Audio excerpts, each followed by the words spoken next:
अस्सलाम वालेकुम नाज़रीन, आज की वीडियो में हम शहबाज शरीफ और उनके ख़ानदान के मुकदमात के हवाले से बात करेंगे। सबसे पहले तो आपको मालूम है कि हुकूमत ने ACL के ऊपर दोबारा से नाम डाल दिया है नैब की रिक्वेस्ट के ऊपर शहबाज शरीफ साहब का, और ये कंट्रोवर्सी जो है वो ईद के दिनों में जारी रही, क्योंकि लाहौर हाई कोर्ट ने आपको मालूम है कि ईद से कबल उनको इजाज़त दी थी कि वो बाइल ट्रैवल कर सकते हैं। उनका नाम जो है ब्लैक लिस्ट से निकाल दिया गया था।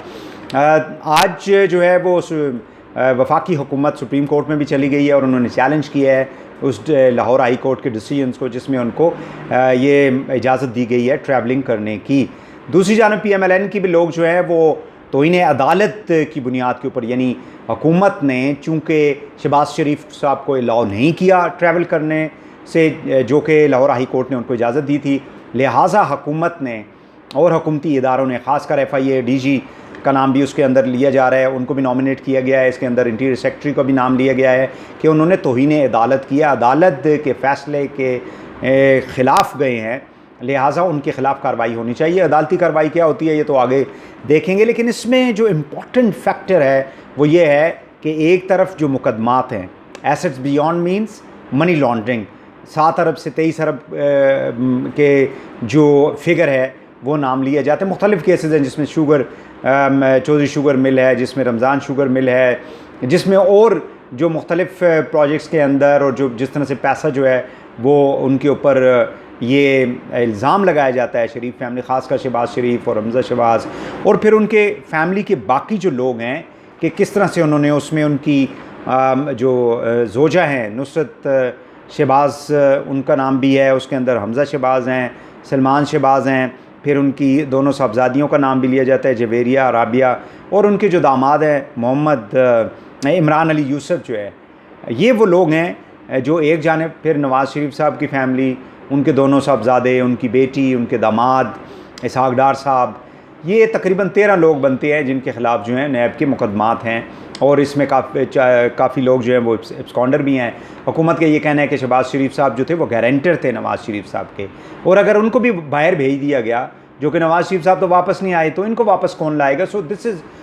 वन ऑफ द रीज़न्स और one of the plea that the government is taking, कि जिसकी बुनियाद के ऊपर हम शहबाज शरीफ साहब को बाहर नहीं भेज सकते। ये तो हो गए मुकदमात। अब इसका जो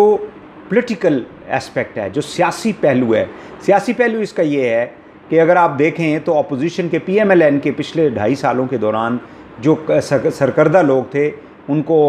उनके ख़िलाफ़ नैब ने केसेस बनाए और उनको बल्कि उनको अरेस्ट किया, उनको बिहाइंड द बार भी रखा। आप देख लें साद रफ़ीक, उनके भाई Salman Rafique, Shahid Khaqan Abbasi former prime minister, Ehsan Iqbal साहब, इसी तरह आप देख लें राना सनाउल्लाह के ख़िलाफ़ जो हेरोइन का केस था, उनको भी जेल में रखा गया, अंदर रखा गया, फिर ज़मानत उनकी हो गई। इसी तरह हनीफ अब्बासी पहले थे, लेकिन वो तो एफिडेंट के केस के अंदर थे, वापस आए, अभी तक उन्होंने बिल्कुल ज़ुबान नहीं खोली, कोई मीडिया के ऊपर नहीं आते, कोई सियासी बयानबाजी नहीं करते, बिल्कुल बिहाइंड द सीन चले गए हैं। सो अगर आप पीपल्स पार्टी को भी देखें तो पीपल्स पार्टी की भी जो लीडरशिप थी शुरू में, उनके ख़िलाफ़ भी आसिफ अली जरदारी साहब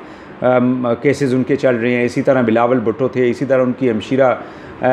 आसिफ अली जरदारी साहब की, फिर पीपल्स पार्टी खुर्शीद शाह जो है वो भी जेल में है, बाकी पीपल्स पार्टी के लोगों के ख़िलाफ़ भी था। लेकिन पीपल्स पार्टी का मामला ज़रा डिफरेंट है सियासी एतबार से। सिंध के अंदर हुकूमत है, उन्होंने जिस तरह से सेनेट के चेयरमैन के इंतखाब के अंदर जो अपना किरदार अदा किया, और फिर उन्होंने जिस तरह से गवर्नमेंट के साथ एक बिहाइंड द डोर, किसी न किसी हवाले से हम ये कह सकते हैं कि एक वर्किंग रिलेशन या एक सियासी हिकमत अमली के तहत वो चल रहे हैं, लिहाजा केसेस भी स्लो हो रहे हैं। यहाँ पे PMLN हार्डकोर नवाज़ शरीफ साहब का जो मौक़िफ़ है, उनकी साहबजादी का जो मौक़िफ़ है, जिस तरह से इदारों के हवाले से वो बातें करते हैं, सो एक हार्डकोर आपको एक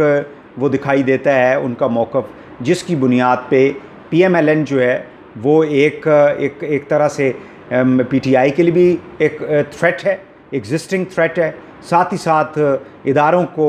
निशाना बनाने के हवाले से भी उनको एक समझा जाता है कि वो बहुत ज़्यादा क्रिटिकल हैं। सो शहबाज शरीफ साहब जो हैं इस वक्त उनको अदालत से वो मिल गई, ज़मानत तो मिल गई, लेकिन अभी भी गवर्नमेंट ये समझती है कि शहबाज शरीफ साहब अपोजिशन लीडर हैं, और जिस तरह से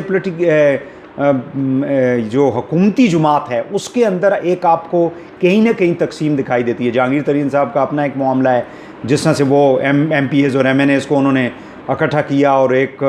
चैलेंज किया उन्होंने गवर्नमेंट को, क्योंकि उनके ख़िलाफ़ जो केसेस चल रहे हैं शुगर की जो कमीशन की रिपोर्ट के नतीजे के अंदर या बाकी जो केसेस हैं। सो ये समझा ये जाता है कि शायद शहबाज शरीफ साहब का बाहर जाके मुशावरत करना, कंसल्टेशन करना हुकूमत के लिए एक चैलेंज हो सकता है। सो अब देखना ये है कि एक तरफ एहतसाब का अमल है, यानी चेयरमैन नैब जो है, एक ज़माना आपको याद होगा कि एक सहाफ़ी के साथ उनकी मुलाकात हुई, जो एक आर्टिकल छपा था जिसमें उन्होंने कहा था कि हुकूमत के लोगों को टच इसलिए नहीं किया जा रहा या उनके MNAs या लोगों को कि अगर ऐसा किया गया तो हुकूमत एक दिन या चंद रोज़ के अंदर ख़त्म हो जाएगी, गिर जाएगी। सो इसका मतलब तो ये हुआ कि अपोजिशन का जो इल्ज़ाम है एहतिसाब के हवाले से कि सिर्फ़ और सिर्फ अपोजिशन को टारगेट किया जा रहा है। सो हो सकता है कि ये एक हिकमत अमली हो कि अपोजिशन को बिज़ी रखें उनके केसेस में, अदालतों के अंदर, नैब की इन्वेस्टिगेशंस के अंदर, कार्रवाइयों के अंदर, और ये परसेप्शन भी दिया जाए कि भाई इन्होंने लूट मार की है, चोरी की है, डाका डाला है। अब आवाम तो ये सवाल करती हैं कि ये हुकूमत